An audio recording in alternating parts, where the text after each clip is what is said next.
Un mois, t'es arrivé au salon, t'étais blessé, je crois que t'avais un truc au pied. Une semaine et demie, j'avais une botte médicale et des béquilles. J'ai pu reprendre l'entraînement une semaine avant le combat. Dingue, je rigole, mais c'est une dingue.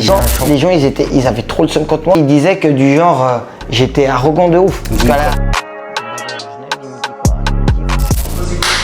Et l'équipe, c'est refait. Donc aujourd'hui, on se retrouve pour le premier épisode de Silence à Coupe.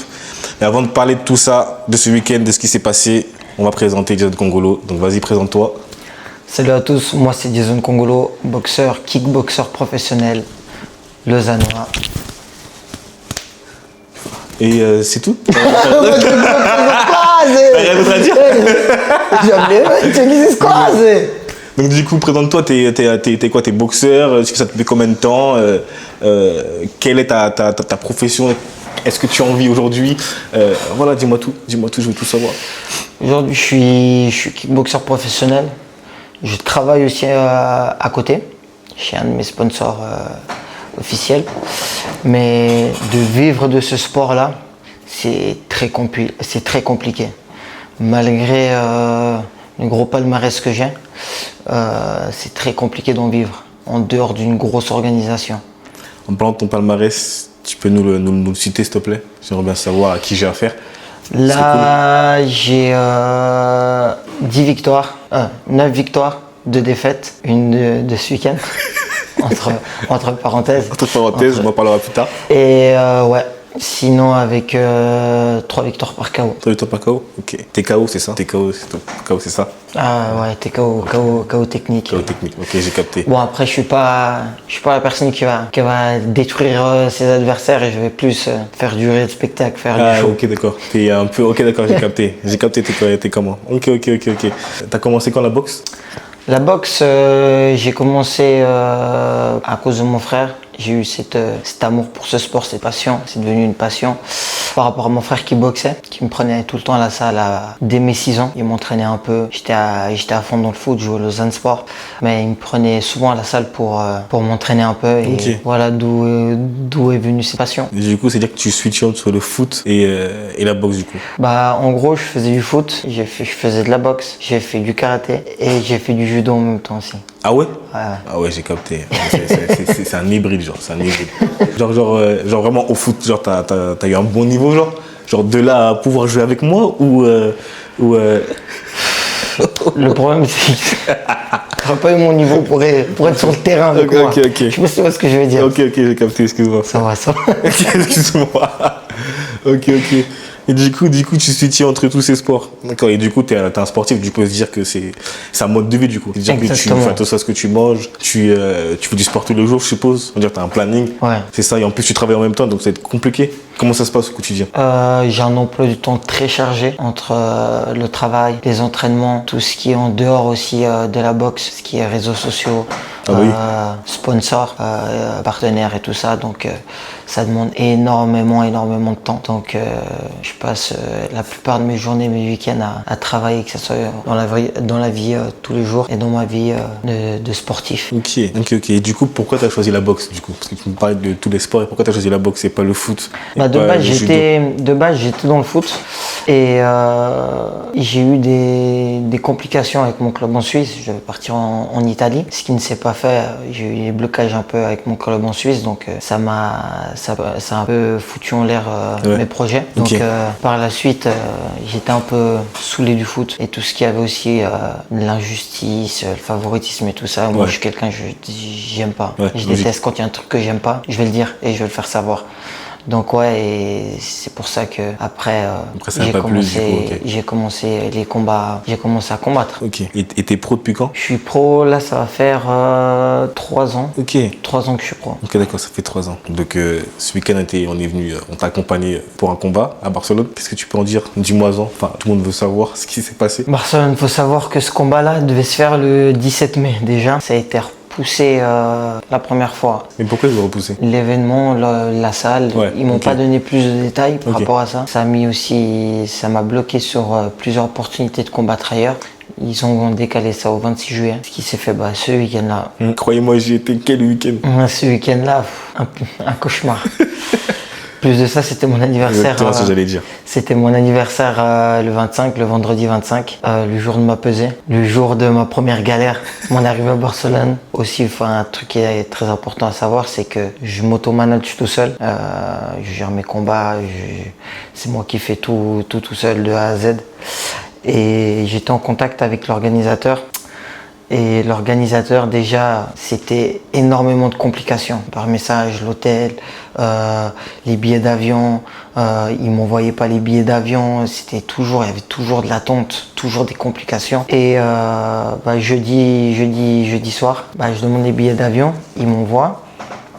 Et je vois quoi dans les billets d'avion? Que je n'ai pas de bagages en soute. C'est une dingue. Je rigole, mais c'est une dingue. J'ai un championnat du monde et je n'ai pas de bagages en soute. Je pense qu'ils pensaient que j'allais faire un week-end, un petit séjour là pour le choco. Mais... Pas les chocos pour aller rejoindre Saïd. Mais ouais, je vois que dans les billets que j'ai pas de bagages en soute. Donc j'arrive à l'aéroport. Mon bagage, c'est le dernier. C'est le dernier.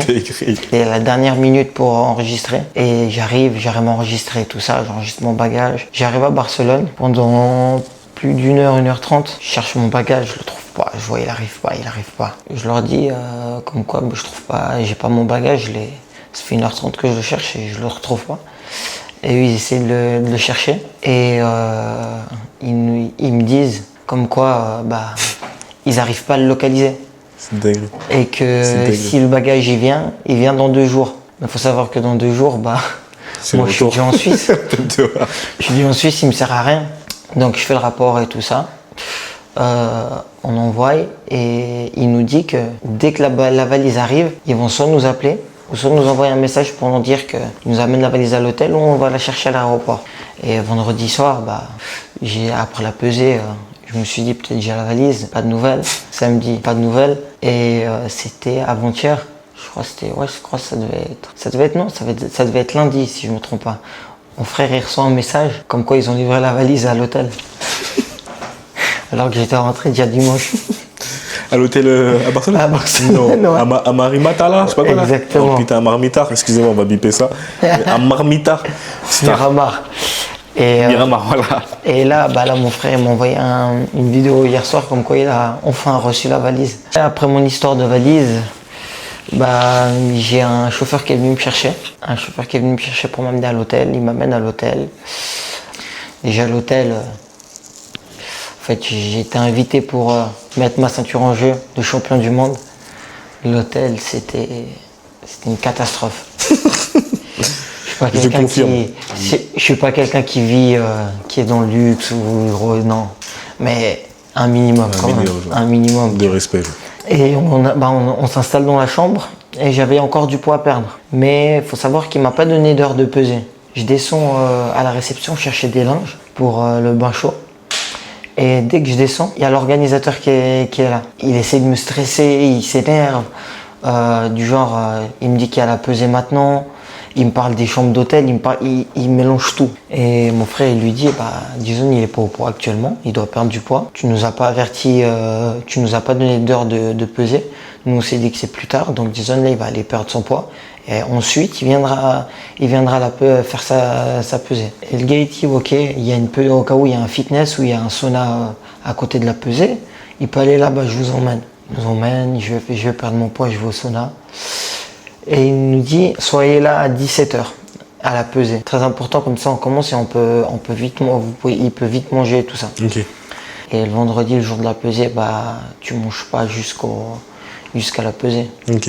Ah ouais, compliqué. Donc ouais, c'est assez dur. Je finis mon poids, mon sauna et tout ça, je suis au poids. Je vais à la pesée. À 17h, j'arrive et je vois que les pros, mon adversaire, tout ça, ils arrivent à 18h, 18h30, normal. Je suis pas chez moi, tu vois. Je me dis, vas-y, tranquille. On fait la pesée, j'arrive à 64 kg. Mon adversaire aussi, c'était à 64 kg 500. Quand tu combats, l'organisateur prend aussi en charge le trajet, les billets d'avion, l'hôtel et la nourriture également. Et là, le problème, c'est que tellement que l'hôtel, c'était une catastrophe, il n'y avait pas de brunch. Il lui dit, ouais, je vous donne ça pour manger. Et du genre, il donne 60 €, 70 €, un truc comme ça. Vous dites 70 en France. C'est ça. Je ne vais pas le dire, mais non, j'ai rien dit. 70 €. Elle a passé 70 €. 70 €, un truc comme ça. Donc, il faut savoir qu'on avait le repas du soir, le déjeuner, et pour manger, pour aller au combat. Donc, il y avait 3 repas, on était 2. Donc, en gros, ça faisait à peu près 10 francs par repas par personne. Donc, avec 10 francs, je pense pas que tu fais grand chose. Non, je pense pas. Et t'as un championnat du monde, tu peux pas manger un tacos ou quoi que ce soit, donc c'est très compliqué. Et heureusement que j'avais mes sponsors qui étaient là aussi pour m'aider un peu, que ce soit financièrement ou quoi que ce soit. C'est 30, c'est pas comme ça. C'est 30, big up aussi à c'est 30. Et ensuite, on est allé manger. Il y a mon équipe, mon sponsor qui me suit depuis longtemps, c'est 30. Qui sont venus en équipe aussi. On est allé manger ensemble. On a passé un bon moment. Tendre un peu cette ambiance qui était très compliquée avec tout ce qui était l'organisation de combat et tout ça. Donc ce qui était très très cool. Très important. Et exactement, ouais, très important, très cool. Va te faire foutre. Et là, on rentre à l'hôtel, et là on est samedi, et j'avais toujours en tête ma valise. Logique. Parce que dans ma valise, en fait, j'avais toutes mes affaires. J'avais mes affaires de combat, mon short, avec mes sponsors, j'avais ma coquille, mon protège-dents, j'avais vraiment toutes mes affaires, et même pour me changer, tout ça, il y avait tout qui était dans ma valise. La coquille, c'est ce que tu mets pour protéger ton bas. Tu mets des coquilles, toi? Ça arrive, hein? Et on n'a pas le choix. Il faut qu'on aille trouver une solution sur d'urgence. On va à Decathlon. Déjà, pour aller à Decathlon, on fait plus d'1 h, 1 h 30 pour trouver un taxi. C'était limite, je devais vous vendre un bras pour avoir un taxi. C'était une galère totale. On trouve un taxi. On arrive à Decathlon, chez Decathlon. Je prends du matériel, je prends un protège-dents, je prends tout ce que j'ai besoin. On sort de chez Decathlon. Et là, encore une galère. Pour trouver un taxi, on met plus de 2 heures pour trouver un taxi. J'étais tellement à bout. Je suis allé dans un café, j'ai pris un café, j'étais en train de m'endormir sur la terrasse. J'étais à bout. Je faisais tellement pitié. Je suis allé vers les gens du café, les gens qui travaillaient. Je leur ai demandé, s'il vous plaît, j'ai un gros combat ce soir, j'ai un championnat du monde, je viens pas d'ici. Je cherche un taxi, ça fait 2 heures que je cherche un taxi, je ne trouve rien, s'il vous plaît.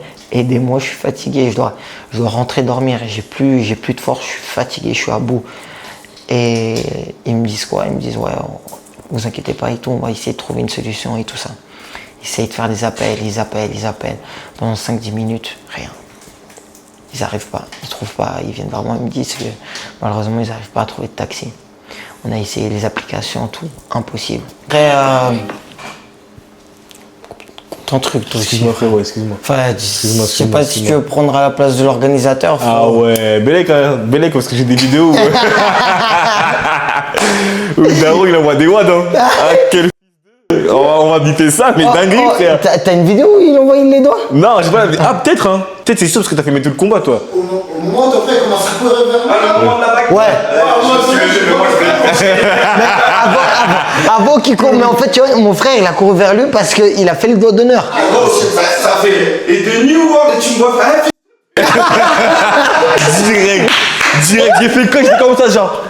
Ça se regardait et tout, scène dramatique, tous les Espagnols autour, ces fils de. Ah, la vie de ma mère. Dingue, frère. J'ai vu ton frère, il est arrivé comme ça, là. Le mec, il était en mode, faisait ça. Vas-y, viens. Je fais, ouais, c'est quoi ça, frère? C'était une folie. L'organisateur. C'est une folie. Singe. Mais on était à l'étape du taxi, après le café et tout ça. Et finalement, on arrive à trouver un taxi. Après 2 heures d'attente, On arrive à trouver un taxi et on rentre dans le taxi, on lui met l'adresse de l'hôtel et tout ça et on reçoit le message de l'organisateur en mode vous êtes où? Et mon frère. En espagnol? ¿Qué pasó? Et mon Je sais frère. même pas comment on dit en espagnol en vrai. Et mon frère, du genre, il explique qu'on était à Decathlon et tout ça. Et le gars, il lui dit, ouais, comme quoi il y a le gars qui va nous amener à la visite médicale qui est en bas de l'hôtel. Et nous, on nous a pas écrit, encore une fois, on nous a pas écrit, on nous a pas donné d'heure pour la visite médicale. Et on va à l'hôtel et tout ça. Logique. Et le gars, il est devant l'hôtel, il nous attendait et il nous parle. Et il nous dit qu'il y a la visite médicale maintenant, c'était je crois 16h. Et comme quoi on doit prendre toutes nos affaires et on doit rester à l'événement. En gros, de 16h, 16h30 jusqu'à mon combat, je suis le dernier combat, donc en gros, autour des minuit 30 Ouais. par là, 1h du matin, je boxe.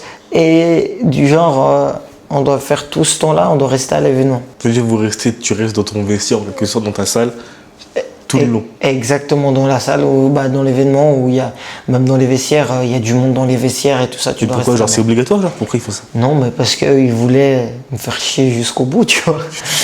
Et faut savoir que je m'étais même pas reposé, j'étais fatigué. C'est une mouche espagnole, je crois.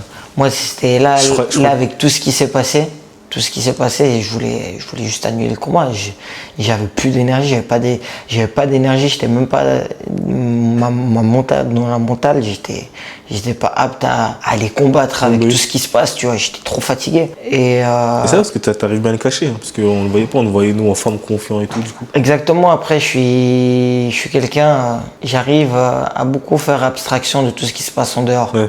Par exemple, que ça soit problème, blessure ou quoi que ce soit. Et parce que c'est vrai, c'était il y a un mois, t'es arrivé au salon, t'étais blessé, je crois, t'avais un truc au pied. Exactement, il faut savoir que j'ai eu une fracture au pied, une fracture fissure au niveau du pied. J'étais pendant 2 semaines, 3 semaines normalement, j'étais out. Pendant 2 semaines, Ok. donc je reprends l'entraînement, c'était un samedi. Je reprends l'entraînement et vu que j'ai repris directement fort, moi j'étais motivé à fond pour faire ce combat-là. Pourquoi? Il y avait beaucoup d'enjeux. C'est un ancien du Glory. Le Glory, c'est la Ligue des champions du kickboxing. C'est un grand nom en Espagne. Je le boxe chez lui, je défends mon titre de champion du monde. Je me dis que 4 fois champion du monde contre un adversaire comme ça, c'est juste magnifique, tu vois. Et je me suis dit que faut que je le prenne. C'est une chance que je peux pas rater. Quoi qu'il arrive, blessé ou pas, je vais faire ce combat-là. Exactement. Et j'ai repris l'entraînement, c'est le samedi. Je me bloque le dos, j'arrive plus à respirer. Mais ça, on va dire que c'est une erreur d'entraînement, genre? Ou En fait, c'est pas dû c'est pas une erreur d'entraînement, c'est juste que je m'étais reposé 2 semaines sans entraînement et je reviens directement fort. Ok. Automatiquement, je choque trop mon corps.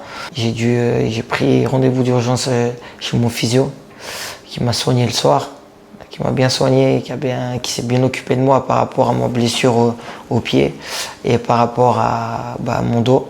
Donc, gros big up à Physio Lausanne aussi.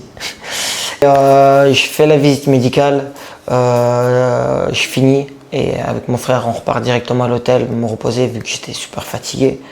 Je me repose, pendant que je dors, j'ai très froid, j'étais là, j'étais pas bien, je comprenais pas ce qui se passait. Et je demande à mon caméraman, ouais, t'arrives à me jeter les linges, il me donne 4 linges, je me couvre avec les linges et la couverture. J'avais froid de ouf, je sais pas, j'ai chopé froid à cause de la clim peut-être. Et je me réveille correctement, on part au combat, j'arrive à l'événement, il reste 4 combats avant moi. Faut savoir que quand tu combats, surtout pour cette fédération dont j'étais champion du monde, ils te présentent les juges déjà avant le combat. On m'a présenté personne, on m'a pas présenté de juge. Normalement, il n'y a pas le droit d'avoir de juge du même pays. Okay. Du juge espagnol, il n'y a pas le droit. J'ai pas vu qui c'était les juges exacts, mais il n'y avait pas de juge espagnol. Donc, il vient, il me contrôle mon bandage et tout ça. Je parle un peu avec et tout ça. Et je lui dis, comment ça se fait qu'on m'a pas présenté les juges? Et il me dit, ouais, il y a un juge, c'est tel et tel, c'est lui, il vient de là, tout ça. Il m'explique, ok, bon, tranquille. Je vais au combat, Je fais mon entrée, j'arrive sur le ring. L'arbitre, il vient vers moi, il me demande si je parle espagnol. Je dis non, je parle anglais. Et il me dit ok. Et là, je me dis, lui, il doit sûrement être espagnol ou portugais. Et en combat, là, on démarre le combat. Je fais le combat, je vois que ça se passe bien. Dès que je finis un round, je parle avec mon frère et je dis que ça va bien. Il y a aussi un autre coach. Coach parmi tant d'autres. J'étais là avec son iPhone comme un daron. Et ouais, le combat se passe super bien. Faut savoir que les gens pensent que là-bas, j'ai reçu plein de messages sur Instagram, t'es arrogant, tu fais que de rigoler, je sais pas quoi, et tout ça et tout. Et je fais mon entrée et tout ça, je fais... Ils sont chargés. Exactement, je fais le show, comme j'aime bien faire. Je fais le show et tout ça, on fait le combat. Et on démarre, les rounds se passent bien, se passent plutôt bien. À plusieurs reprises, je reçois des coups de tête de mon adversaire. Au bout d'un moment, Zidane. je pète J'ai des bonnes refs, hein, Zidane, tout ça. Au bout d'un moment, je pète un plomb, je reçois un coup de tête, je pète un plomb. Et l'arbitre, il fait quoi? Il nous sépare. Et du genre, il vient, il me prend par le bras, il m'amène au milieu du ring. Et du genre, il me fait du genre, comme s'il m'enlevait un point. J'enlève son bras en mode, je pète les plombs avec l'arbitre. En mode, tu joues à quoi? Il me met un coup de tête, tu m'enlèves un point, t'es malade. Je commence à péter les plombs avec l'arbitre. Je parle avec les juges et tout ça. Je dis, ouais, il se passe quoi? C'est quoi ces conneries? Et du genre, il y a un des superviseurs, pas le juge, il me dit comme quoi c'est un avertissement. Mais il n'y a pas de point enlevé, apparemment. Ok. On relance le combat et tout ça. Et à un moment, il me shoot, il me met un penalty au niveau De la coquille. De la coquille. Que tu as acheté à Decathlon. Exactement. Au niveau de la coquille. C'était pas la bonne taille. Au niveau de la coquille. Et du reste, j'ai encore mal à côté là. Au niveau de la coquille, il me shoot. Et du genre, je m'arrête. Et du genre, je mets mes mains. Et l'arbitre, il arrête pas. Et mon adversaire, il continue à me taper. Et il met un coup. Et je bloque avec l'épaule de justesse. Je pense qu'il m'aurait envoyé voir Tupac si j'avais pris le coup. Mais et l'arbitre, du genre, il dit rien, il stoppe pas. Et là, je pète les plombs encore avec l'arbitre. Je commence à me prendre la tête avec l'arbitre pendant le combat. Je me prends la tête avec l'arbitre. Et l'arbitre, il fait quoi? Il relance le combat. Je continue le combat. Et à un moment, je déborde mon adversaire. Je le touche bien. L'arbitre, il nous stoppe, il nous sépare et il commence à parler en espagnol à mon adversaire. Mais c'est un espagnol en mode, quand t'es un peu en groupe avec ton pote, t'es là, tu veux parler en scred, tu vois, tu vas parler doucement, un peu vite fait. Ok, j'ai capté, genre, il dirait capaz de etc. Comme ça, genre, Et l'arbitre, il parle doucement à mon adversaire en espagnol. Et je le regarde en mode, je lui dis, genre, parle en anglais. Et l'arbitre, il relance le combat, je finis le combat. Moi, je finis le combat, je suis tellement content. Je reviens de loin, j'ai une fracture au pied, je suis même pas censé boxer. J'ai eu que des galères tout le week-end. Je viens, je le bats chez lui, 4 fois champion du monde, j'ai mon anniversaire et c'est une folie, tu vois. On arrive, on va à la décision. Moi, mon adversaire, il vient vers moi, il me check en mode tête baissée et tout ça. Il me fait comprendre que j'ai gagné le combat. Et tu voyais sa tête, tu voyais ma tête, tu savais directement qui avait gagné. Et il donne la décision et il lui donne vainqueur. Et du genre, l'organisateur, il était au coin du ring, c'était son coach, mais il n'était pas du côté de son coin. Il faut savoir ça, que l'organisateur, c'était le coach du combattant. Genre. Exactement. Et quand j'ai su ça, on était au resto et je lui ai dit, si tu veux gagner, il faut que tu mettes KO. Parce que c'est sûr, on est chez eux, ça va être bizarre. Donc, du coup. Exactement. Et le coach, il n'était pas dans le coin de son combattant. Il était de l'autre côté un peu du ring. Et du genre, il me faisait des gestes avec sa main. Et du genre, moi, je le regarde et je lui dis, toi, parle même pas avec moi. Tu m'as niqué tout mon week-end. Jusqu'à aujourd'hui, jusqu'à ce soir, jusqu'au combat, tu m'as niqué tout mon week-end. Donc, parle pas avec moi. Et du genre, il continue à me parler en espagnol, il m'insulte et il me fait un fuck. D'où... Toi, t'es l'organisateur et tu me fais un fuck. On vit dans quel monde? T'es malade ou quoi? Et mon frère, directement, il n'a pas accepté. Il a pété les plombs, mon frère. Il va vers lui. J'y vais aussi. Ça s'embrouille. Il y a toute la salle qui vient vers nous, qui monte sur le ring. Ça commence à chauffer de partout et tout ça. Moi, j'étais pire énervé. En fait, là, c'était la goutte d'eau qui a fait déborder le vase, tu vois. Exactement. En mode, jusqu'à maintenant, je me suis contenu, j'ai fait mon combat, et lui encore, il vient en rajouter encore. Moi, j'ai pété les plombs. Et il y a tout le monde qui est venu, qui a séparé. Ils nous ont ramenés dans les vestiaires, les gens. On était dans les vestiaires. J'étais tellement dégoûté, tout ça, que j'ai fini le combat. Je voulais juste me barrer de là-bas, tu vois. Je me suis changé direct, on est parti, on n'est même pas allé voir, on n'est même pas allé chercher la prime, on s'est barré directement. J'étais dégoûté, mais dégoûté, parce que on m'a niqué tout mon week-end, on m'a niqué le combat, on m'a volé ma ceinture, parce que j'aurais accepté d'avoir perdu, bien sûr. J'étais blessé, il y a plein de trucs, tout ce qui était avant, la fatigue, tout ça, j'aurais accepté de perdre. J'aurais même préféré qu'ils m'éteignent, qu'ils me mettent KO, tu vois.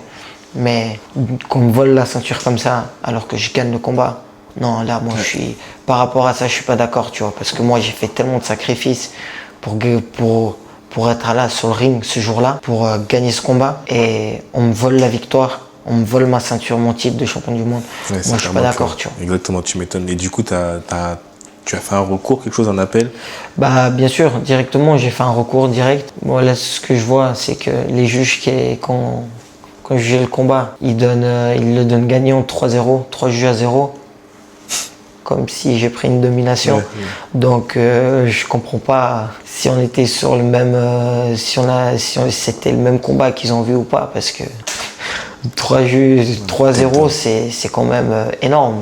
C'est que tu as surpassé ton adversaire, tu vois. Exactement. Donc tout ça c'est bizarre, tu vois. Et donc ça veut dire que ça se trouve que ça se passe beaucoup pour les personnes comme toi qui est suisse et qui est parti en Espagne avec le gladiateur espagnol et tout. Ça se trouve que ça se passe partout pour les combattants, qu'il y en a beaucoup dans ton cas? Oui, exactement. C'est en fait dans ce milieu-là, c'est très fréquent d'avoir des problèmes comme ça, de se faire voler à la décision. Tu boxes. Là en plus, ce qui était, c'est que j'ai boxé un nom d'Espagne. Je l'ai boxé. Son coach, c'était l'organisateur. L'événement a été fait pour lui. Il n'a jamais fait champion du monde. Donc, il a eu une grosse carrière. Il a 36 ans. Tu savais que c'était son coach avant d'y aller? De base, c'était pas son coach. Okay. Le 17 mai, c'était une organisation libanaise, une grosse organisation libanaise. Juin, c'était encore l'organisation libanaise. Et là, ils se sont dit, vu qu'ils n'organisent pas, nous, on veut absolument organiser. Et on veut du genre. On veut qu'il ait un titre, tu vois, de champion du monde, tu vois. Et c'est eux qui ont organisé.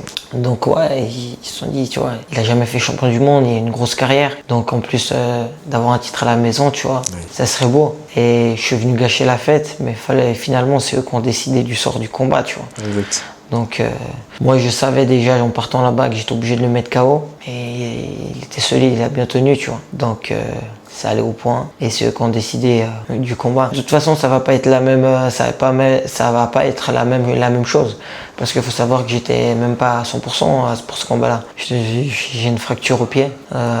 Faut savoir que je n'étais pas à 100% pour ce combat-là et j'ai fait une très grosse performance. Exactement. Et du coup, pour la suite, on va finir sur tout ça, mais pour la suite, qu'est-ce que tu désires? Parce que tu as parlé du Glory. Par exemple, ça, tu voudrais y accéder? En fait, il faut savoir que ce combat-là, moi, malgré ma blessure, je voulais absolument le faire. Parce que c'est un adversaire avec un grand nom, qui est très bon. Et je voulais absolument aussi l'affronter. Pourquoi? Parce que c'est un ancien du Glory. Mon objectif, c'est de signer et rentrer dans l'organisation du Glory. C'est la Champions League du kickboxing. Et mon but, c'est de rentrer là-bas. Là-bas ou au K1, c'est une organisation japonaise. Donc je me suis dit, tu vois, là actuellement, il y a les yeux sur moi, que ce soit les combattants du top mondial ou les matchmakers pour les grosses organisations qui ont les yeux un peu sur moi par rapport à ce que je fais. Donc je me suis dit, c'est beau, si je peux avoir lui dans mon palmarès, le capturer comme Pokémon, ça peut être pas mal, tu vois. Donc ouais, il y avait pas mal d'enjeux pour ce combat-là. Et malheureusement, ils m'ont volé un peu tout ça, donc c'est ça qui me met aussi. Après, c'est une partie remise. Exactement, c'est partie remise. c'est partie remise, ça fait partie du sport, tu vois. Exactement. Donc c'est comme ça. C'est comme ça parce qu'il y a aussi des grands combattants qui combattent blessés ou avec des fractures et tout. Donc ça fait partie on va dire du. Exactement, c'est moi qui prends le risque. Si je monte sur le ring, c'est que je suis prêt à gagner, je suis prêt à perdre. Exactement. Il n'y a pas que je perde ou que je gagne, il n'y a pas d'excuse. C'est pas j'ai perdu parce que je suis blessé. Non, bah, là, le truc, non. c'est que j'ai pas perdu, même en étant blessé. Exactement, genre. Et Donc surtout, imagine-toi si j'étais à 100%, ce que j'aurais pu lui faire. Comme moi, c'est ce que je veux. Ok. Et du coup, après ce combat, tu as quand même d'autres combats qui vont arriver. Oui, bien sûr, bien sûr. En fait, là, je suis censé boxer. J'étais censé boxer à Saint-Tropez le week-end prochain, pas ce week-end qui arrive, le week-end d'après, c'était 8 ou 9 août, quelque chose comme ça. Je devais boxer à Saint-Tropez, mais finalement ça s'est pas fait. On m'a recontacté pour me demander de reboxer. Ça va pas se faire. Et là j'ai pas mal de propositions, donc là le mois d'août, je me repose un peu. Tranquille, je vais quand même me maintenir un peu, mais je vais me reposer.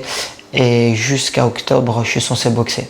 Okay. J'ai les promoteurs qui m'appellent, donc les propositions de combat, c'est pas ce qui me manque. Ok, d'accord. Bah, si je peux vous offrir ce combat-là en Suisse, à Lausanne, franchement, devant mon public, à chaque fois que je combat ici, c'est un bordel. Donc si je peux vous offrir ce combat-là, ça serait juste magnifique.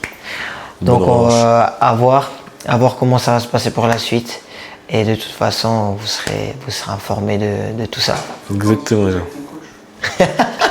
T'en discutes avec ton coach, exactement. En gros, c'était une folie, gros. En fait, le truc, c'est que les gens, ils avaient trop le seum contre moi parce que ils disaient que du genre, j'étais arrogant de ouf. Parce qu'à la pesée, j'avais toujours le sourire. Tu vois, moi, je suis quelqu'un. J'ai toujours le sourire, j'ai nerveux, tu vois, je peux être un peu nerveux et tout ça en mode énervé, mais je suis plus quelqu'un qui va être avec le sourire, quoi que ce soit, tu vois. J'ai capté. En plus, j'ai vu pendant le combat, le mec il t'envoyait des kicks, parce que c'est un spécialiste des kicks apparemment, il envoyait des pics, tu faisais des esquives comme ça, tu regardais à gauche. Je faisais des esquives, mais en fait j'aime bien faire ça pour chauffer le public, histoire tu vois, d'animer le truc, tu vas faire du show, tu vois. Les gens ils viennent voir des combats, tu vois, s'il y a... Allez, boum, ça se tape, c'est bien beau, tu vois, de voir la bagarre, etc. Mais de voir des trucs comme ça, bam, c'est du spectacle, tu vois, c'est du show, les gens ils payent pour venir me voir. Surtout maintenant avec les réseaux et tout là. C'est ça, là, c'est ça qui fait la différence, tu vois. Les gens ils vont payer pour venir me voir, tu vois, parce qu'ils savent que du genre, il y a la performance, je m'entraîne tellement dur pour bien performer et pour aussi faire le show, tu vois, pour ambiancer aussi le public, tu vois. Logique. Exactement. Tu m'étonnes. On va finir sur ça et on te souhaite le meilleur pour la suite, des beaux combats et on sera là pour te supporter 16-30 comme d'hab. Ça bouge pas comme TQ, on se pète plus tard, bisous baveux, ciao. Et j'espère que... mais attends, moi je dois finir aussi. Stop! Ah ouais.